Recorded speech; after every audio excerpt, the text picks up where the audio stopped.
بيبسي بيبسي بيبسي بيبسي بيبسي بيبسي بيبسي. بسم الله الرحمن الرحيم، والإجابة الفستان البامبي. بيبسي تروح للخير. بيبسي تروح للتعليم. التعليم انا مش سكتي قوي يعني، بعد اللي ذاكر خلاص يعني.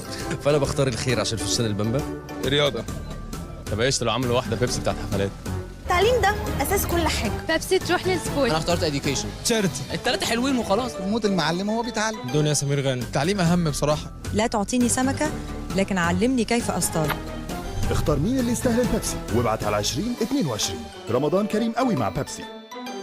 بيبسي بيبسي بيبسي بيبسي بيبسي بيبسي بيبسي. اخترت وبشجع التعليم. يستاهل البيبسي الخير. اخترت البيبسي اللي هي بتاعت الدراسة، ما اعرفش شكلها حلو. نلعب كورة بعد الفطار، ملعب في نادي شبه منهار. اختار المدرسه عشان التعليم.